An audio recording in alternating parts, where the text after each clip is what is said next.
Fala galera, você que vai prestar o concurso, eu tenho uma dica super importante aí de informática que vai fazer você acertar as questões da sua prova. Vamos acompanhar? Vamos lá, acompanha comigo aí na tela. Tanto o sistema operacional Windows quanto o sistema operacional Linux, eles trabalham com armazenamento. Então eles vão armazenar arquivos nos discos através de algumas regras. Quais são essas regras? Na hora do armazenamento, nós temos ali no caso a forma como que um arquivo pode ser salvo, quais os caracteres que podem ser utilizados, quais os caracteres que não podem ser utilizados. Então essas regras elas precisam ficar evidentes para nós que vamos prestar concurso público, não é isso? Então olha só, os detalhes dessas regras não são cobrados em provas de concurso público a não ser em cargos de especialistas, quando se trata do Linux, tá?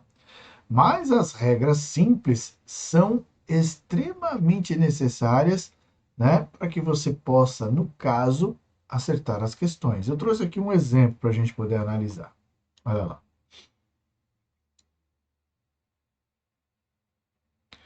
No sistema operacional Windows, em sua configuração padrão, os nomes de arquivos ou pastas seguem algumas regras sobre as quais é correto afirmar que a.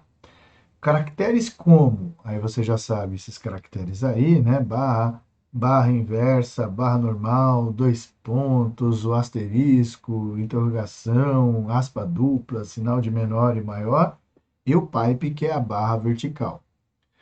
Podem ser utilizados nos nomes no Windows 10. B. Os nomes dos arquivos no Windows 10 podem ter até 128 caracteres. C. O nome de um arquivo no Windows 10 não pode ter caracteres como, mas o nome do seu caminho pode incluí-los. D. O nome do arquivo no Windows 10 não pode ter caracteres como esses aí, mas a sua extensão pode incluí-los. E E. O tamanho máximo de caracteres que pode ser utilizados no Windows 10 inclui o nome do arquivo e do seu caminho. Então, olha só, nessa regra geral aqui, nós precisamos saber que quando nós salvamos um arquivo no nosso computador, seja ele Windows ou Linux, ele vai estar localizado em um determinado lugar do nosso HD. E esse caminho ele é determinado da seguinte maneira. No caso do Windows, a gente vai ter a pasta raiz, que é o C dois pontos, barra Windows, barra, aí vamos colocar aqui no caso, usuário, barra documentos.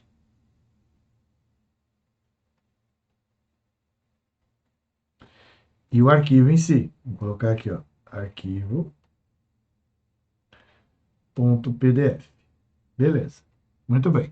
Aí o que acontece? Acontece o seguinte, quando a gente fala de qual que é o tamanho de caracteres, a quantidade de caracteres que a gente pode ter em um nome de um arquivo, nós não estamos falando disso aqui. Isso aqui é o nome do arquivo, certo? O nome do arquivo, ele é determinado em relação à quantidade máxima, é o nome colocado no arquivo, mas a gente também precisa somar a quantidade de caracteres utilizadas no caminho. Então, tudo isso daqui, ó, no Windows, tem que ter no máximo 260 caracteres. No Linux é 255, tá? Então é isso. Então, no Windows, 260 caracteres e no Linux, 255. Esses caracteres que nós vimos aqui em cima, na alternativa A, são justamente os caracteres que não podem ser utilizados em nomes de arquivo ou pasta do Windows. Então, aqui no caso, a alternativa A está errada. No B, os nomes de arquivos podem ter até, o até deixa a questão errada, podem ter 128 caracteres, mas até não, porque é 260 caracteres. No C, ele diz, O nome do arquivo do Windows não pode ter caracteres como, mas o nome do seu caminho pode incluí-los. Aí você vai ver aqui, ó, tem dois pontos, tem a barra. Ah, então é verdade, né? Você está vendo aqui, ó, dois pontos, barra. Então pode incluí-los, não pode? Não. Por que não? Porque quando ele coloca essa situação na questão, ele fala, pode incluí-los todos, não alguns deles. Então, a gente tem que prestar atenção na língua portuguesa. Tá vendo só? E no D, o nome do arquivo no Windows 10 não pode ter caracteres como, mas sua extensão pode incluí-los.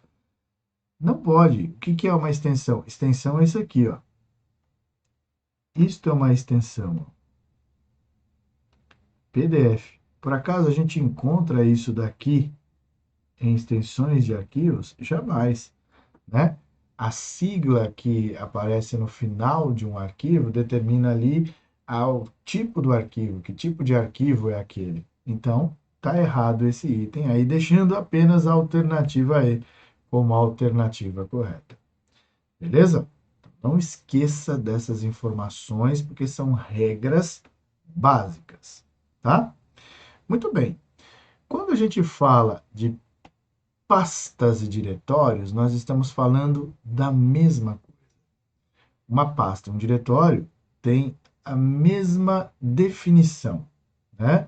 Então, é um arquivo especial utilizado para o quê? Armazenar outros arquivos. É uma definição padrão que a gente tem sobre o que é pasta e o que é diretório. A função de uma pasta é fazer o quê? A organização das informações, né? E a gente sabe que dentro de uma pasta nós podemos ter uma subpasta, que também pode ser chamado de subdiretório, né? A gente se referencia mais a diretórios quando nós falamos de ambientes do tipo prompt de comando ou apenas lembrando da época do DOS. No Linux também falamos diretórios, mas também podemos falar pasta, não é errado, tá bom? Muito bem. Já que a gente sabe que pasta é o elemento que organiza os arquivos, nós precisamos de uma definição a respeito de arquivos. O que é arquivo? Arquivo, todo mundo vai falar, é um documento, é uma imagem, é um vídeo, enfim, esses elementos isolados, né? Só que a gente precisa de uma definição de arquivo. E aí, na própria imagem, eu já coloquei ali para você entender o que significa um arquivo. Um arquivo é tudo aquilo que está guardado, é isso? Toda a informação salva. Então, qualquer dado salvo, seja uma foto, uma imagem, um vídeo, um programa, uma música, um texto, uma planilha, se estiver armazenado, gera arquivo. Se não estiver armazenado, não é arquivo. Tá bom? Como pode ser cobrado em prova? Olha lá.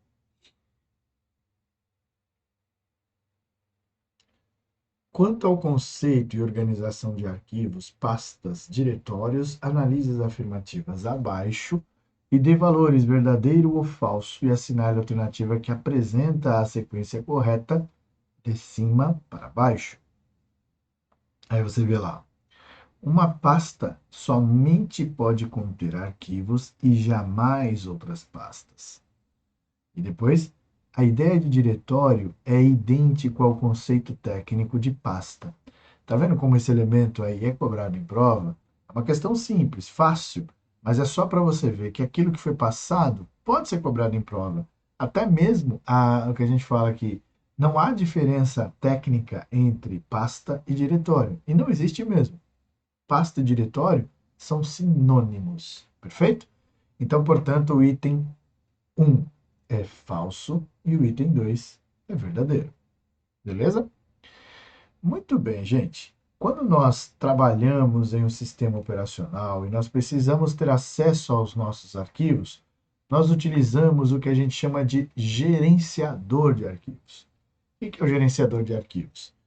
É um aplicativo, é um utilitário, chame do que for, do que você quiser, do que você desejar, que permite que a gente possa abrir as pastas e ter acesso a esses arquivos. Então, é através dele que nós conseguimos ver a hierarquia das pastas em nosso computador. Através de um gerenciador de arquivos, nós podemos ver inclusive o que tem dentro das pastas, quando há subpastas. Então a gente consegue ver a árvore, né, dessas, vamos dizer assim, da hierarquia dessas pastas, certo? Muito bem. E o gerenciador de arquivos, ele também traz uma funcionalidade muito importante, que é o quê? A ação de manipulação de arquivos. O que que é manipular?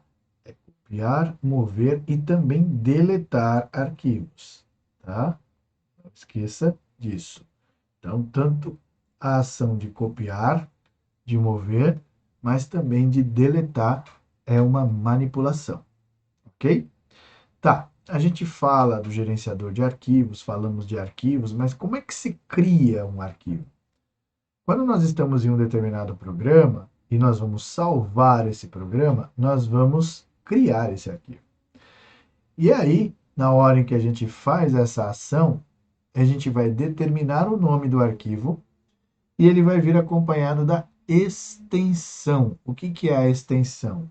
É o que vai no final, que determina ali, no caso, o formato daquele arquivo. Então, quando a gente vai criar um arquivo, ele vai ser dividido em duas partes.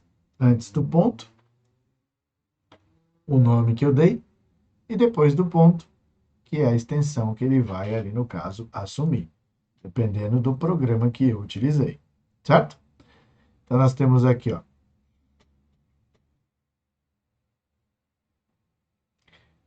um usuário de um computador com o sistema Windows acessou uma pasta de nome A de sua propriedade que possuía diversos arquivos e tentou renomeá-la para A.old. Porém, ele não teve sucesso, sendo exibida uma mensagem informando que a ação não poderia ser concluída. Uma possível razão para esse fato é: A. O computador não se encontrava operando no modo de segurança, que é o modo que permite tais alterações. B. Um arquivo nessa pasta estava aberto por algum programa. C. A pasta se encontrava com excesso de arquivos. D. Nomes de pastas não podem ter extensão. E as pastas só podem ser renomeadas quando se encontram vazias. E aí? Qual a alternativa correta? Né? Aí você olha lá, professor, tem uma alternativa aí que me deixou com dúvida. Aí olha só. A alternativa A diz que o computador não se encontra operando em modo de segurança. Essa que você já sabe que é balela, né? Isso aqui não tem nada a ver. Agora, por que que eu não consigo renomear uma pasta? Porque se eu tiver algum arquivo dentro daquela pasta em execução, não há possibilidade. A alternativa correta é a alternativa B. Não existe esse elemento de excesso de arquivos e nomes de pastas não podem ter extensão. Mas aí falou, ué, como assim? Porque aqui, ó, .old, você pode achar que é uma extensão, mas não é não, tá? Não é. Nome de pasta pode ter o que quiser. Se eu quiser ter .old, pode ter normal, não vai ser nada que impeça ali. Eu posso pôr o que eu quiser com o nome de pasta, só não posso utilizar os caracteres especiais que você já sabe. Então, olha só, continuando, reforçando ali o assunto manipulação de arquivos e pastas, que é uma ação que a gente faz diretamente lá no gerenciador de arquivos, né? Então, no Windows, o ato de mover ou copiar um arquivo pode ser realizado também com a ação do mouse. Então, quando eu arrasto o mouse, eu posso mover um arquivo de um lugar para o outro, certo? Então, o que acontece? Se eu estiver no Drive C e quero mandar para o Drive F, quando eu arrasto, eu copio, certo? Agora, se eu estou no C e eu vou arrastar para uma outra pasta no C, quando eu faço isso daqui, eu estou movendo. Então, isso é importante, hein? Então, um eu copio e o outro eu movo. Então, unidades diferentes, então tá aqui, ó, são diferentes. E aqui são iguais. unidades diferentes, copio unidades iguais, eu movo. Isso arrastando com o mouse. Tá claro? Então, quando você faz essa ação, você já sabe que é essa a característica que nós teremos. Tudo bem? Então, lembrando, manipular arquivos, que é a ação de copiar, recortar, colar, né, que é a ação final, você pode fazer utilizando teclas de atalho ou arrastando com o mouse. Tá claro? Beleza. Vamos ver como que pode ser cobrado numa prova? Olha lá. Caiu na prova, né? Ó, no sistema operacional Windows, um usuário deseja mover o arquivo a.txt da pasta P1 para a pasta P2. Para tanto, ele selecionou o a.txt, digitou Ctrl Z, abriu a pasta P2 e digitou Ctrl Y. É correto afirmar que após esta ação, a alternativa A diz: a.txt será deletado sem ser copiado para P2. B. A.txt será compactado e colocado em P2. A.txt não será movido e nem copiado de P1 para P2. D. A.txt será movido de P1 para P2 conforme desejado. E E. A.txt será copiado de P1 para P2, permanecendo em P1. E aí, qual a alternativa correta? Então, o que, que o usuário quer? Ele quer, aqui no caso, mover o arquivo ATXP da pasta P1 para a pasta P2. Mover, qual é a tecla de atalho? É Ctrl mais X, ok? Ctrl X é mover. Então, eu teria que pressionar Ctrl X e em seguida, lá na pasta P2, Ctrl V, certo? Então, um é recortar e o outro é colar. Só que nas alternativas, na definição aqui do enunciado, ele diz que é Ctrl Z e Ctrl Y. Ctrl Z é desfazer e Ctrl Y é refazer. Então, no caso, o que vai acontecer aos arquivos? Nada. Então, não será movido e nem copiado de P1 para P2. Tudo bem? Mais uma questão que eu separei para vocês aqui, olha lá. Qual das ações a seguir é utilizada para selecionar diversos arquivos não consecutivos em uma pasta no Microsoft Windows?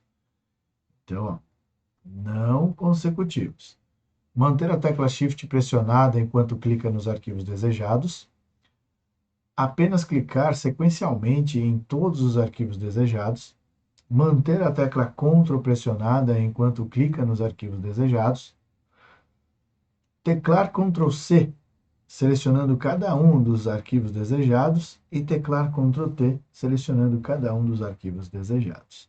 Então, quando a gente quer selecionar arquivos não consecutivos, nós queremos ter um controle daquilo que a gente quer, no caso, selecionar.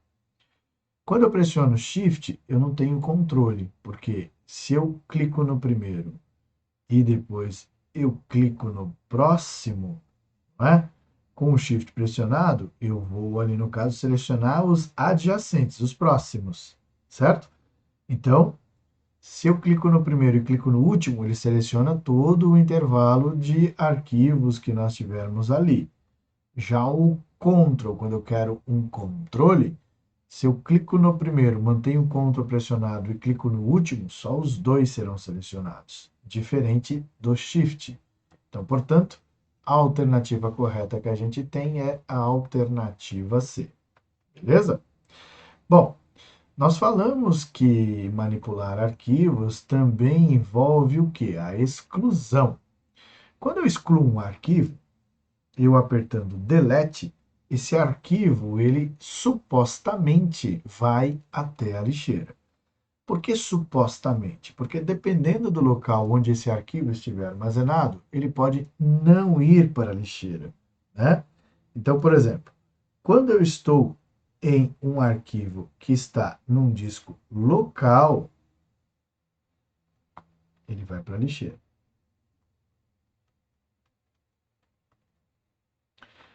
Quando não é local, o que que é não local? Vamos por aqui, não local. Ele vai para Nárnia.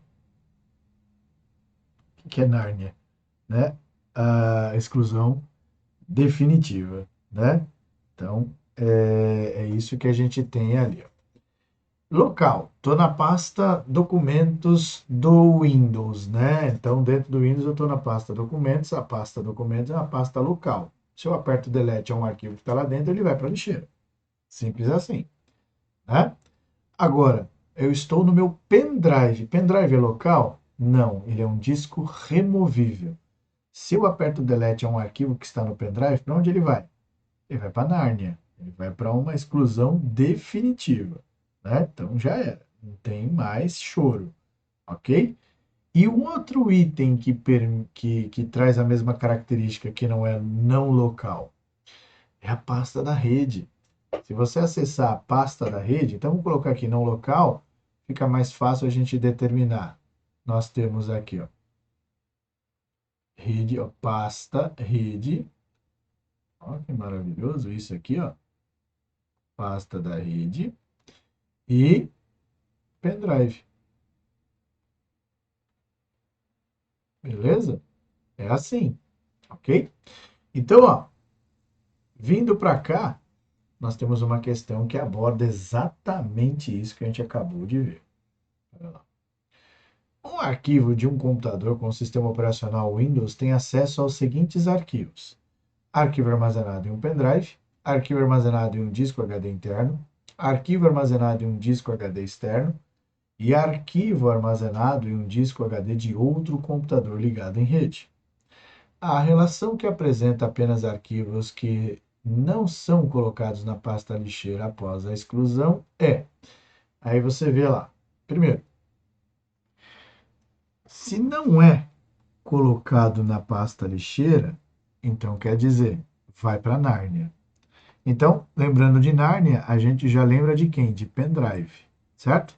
Então, arquivo armazenado em pendrive. Então, tem que ter o item A. Então, as alternativas que não tem item A, eu já arrisco. Ficaram duas. Uma que traz o item D e a outra que traz o item C. Beleza. Então, vamos lá. No item C, ele fala um HD externo. Um HD externo tem a mesma conexão que um pendrive, não tem? Só que acontece. Se eu pegar um HD externo com músicas e tentar colocar numa caixinha amplificada de som, a caixinha amplificada de som não vai ler. Por quê? Porque o HD externo ele tem um formato diferente de um pendrive. E a caixinha de som não consegue ler esse formato diferente. Já o computador, ele consegue tanto ler o formato do pendrive quanto o formato do HD externo, que por sua vez o formato do HD externo é o mesmo formato do HD interno. Sabe o que isso quer dizer? Quer dizer que o HD externo, ele é um disco local. Nossa, é um disco local? É um disco local externo, mas é local. E a gente sabe que tudo que é local vai para a lixeira, tá? Então, o que que não é local para você? Não é local o pendrive e um disco HD de outro computador ligado em rede. Isso é o que? É uma pasta da rede, certo? Então, portanto, a alternativa correta é a que tem A e D, é a alternativa C. Beleza? Fechou? Muito bem. Aí, dando sequência aí ao nosso estudo, nós temos os programas. Quando nós temos programas ali presentes na nossa prova, né, dentro do edital, né, nós temos ali o quê? São programas que faz parte do nosso sistema operacional. E no caso do Windows, nós temos uma pasta chamada acessórios. Então, muitas vezes aparece ali no edital, né, o Windows 10, e as perguntas são justamente sobre esses programas, eles podem fazer esse tipo de questionamento nas provas de concurso? Claro, dentro do edital está dizendo ali, dentro do sistema operacional, inclusive, que ele vai cobrar, né, programas, menus e tudo mais. Então, quando a gente clica no iniciar do Windows e vai na pasta acessórios, você vai encontrar esses tipos de programas aqui, ó. Bloco de notas, né? Você vai encontrar o Paint, o WordPad, que são os elementos mais comuns que são cobrados nas provas de concursos.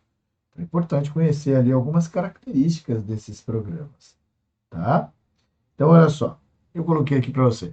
Quase tudo que a gente faz no computador, a gente usa um programa. Se a gente for escrever, a gente precisa de um editor de texto, que no caso pode ser o WordPad. Se você for retocar uma imagem, você precisa de um editor de imagem, que pode ser o Paint, né? Pode ser o Paint. Não estou falando que é o melhor programa para isso. Nenhum nem outro, ok? E no Windows, o menu iniciar é uma porta de entrada para todos os programas que estão ali listados, que estão ali presentes no computador, tá? Mas esses programas, eles podem ali, no caso, ser oferecidos através de licenças. O que são licenças? Licenças são, no caso, permissões que faz com que você possa utilizar o programa ou não, né? Então, é o que define, por exemplo, um software de ser gratuito ou não. Então, o software ele pode ter a característica de ser freeware. O que é um programa freeware? Freeware é que quer dizer que o programa ele é gratuito. Se ele é gratuito, eu posso utilizá-lo e sem nenhum tipo de problema, eu não vou ser cobrado ali, por exemplo, com uma licença de uso, certo? Lembrando que às vezes a gente pode baixar um programa dizendo que ele é freeware, mas ele não é freeware. Ele é freeware no sentido que você pode baixar ele sem pagar nada. Mas depois de um prazo de experimentação, você tem que comprar a licença para continuar usando, né? Então, muito cuidado para não confundir isso. Isso é o que a gente chama de programas do tipo shareware. O shareware é um programa que possui algumas limitações em relação às suas funções ou um limite de tempo de utilização. No caso do pacote Office da Microsoft, ele é shareware. Por que ele é shareware? Porque eu posso entrar no site da Microsoft e baixar o pacote Office e usar durante 30 dias, sem gastar nada. Depois desses 30 dias, vence o prazo de experimentação. Se eu quiser continuar a utilizar o programa, eu vou ser obrigado a comprar uma licença. Tá certo? Então, é dessa forma que a gente tem a definição de licenças em softwares, né, presentes em sistemas operacionais. Beleza. Como que pode ser cobrado? Eu coloquei aqui para você. O usuário de um computador com o sistema operacional Windows faz uso com frequência da área de transferência. O que é uma área de transferência? A transferência é aquilo que a gente manda quando nós estamos fazendo cópia de alguma coisa, não é isso? A gente copia para algum lugar. Para onde que a gente copia? A gente copia para um elemento que está presente no sistema operacional chamado área de transferência. Então, a alternativa A diz, é uma região da memória que armazena de forma temporária os objetos copiados ou recortados enquanto aguardam para serem colados. B, é o recurso para que o usuário possa transferir arquivos entre computadores ligados em rede. C, recurso para a realização de cópias de segurança, backups e serem transferidas para discos externos de armazenamento. D, o local que permite ao usuário colocar os ícones para os programas e arquivos de seu interesse. E E, o recurso para que usuários possam transferir e-mails. Então, como você já sabe, a área de transferência é uma área onde tudo aquilo que é copiado e recortado vai. Então, a alternativa correta que a gente tem aí é a alternativa A, galera. Gostou da dica? Quer saber mais? Precisa de mais informações aí em informática? Então não perca tempo, clique no link que está aqui na descrição desse vídeo e adquira já o seu curso para que você não tenha mais nenhum tipo de dúvida. Tenho certeza que adquirindo o curso, você será capaz de acertar não só questões como essa que a gente viu aí na dica, mas também outras questões que vierem a aparecer. Então não perca tempo, clique no link que eu vou esperar aqui para poder liberar o seu acesso para você iniciar os seus estudos e já colocar ali no caso, né, a ativação da aprovação dentro aí da sua consciência, que aí eu tenho certeza que você vai ter o seu nome publicado lá no Diário Oficial, né, com a ajudinha aí do curso que você adquiriu. Então, paro por aqui, um forte abraço para você e até a próxima. Valeu!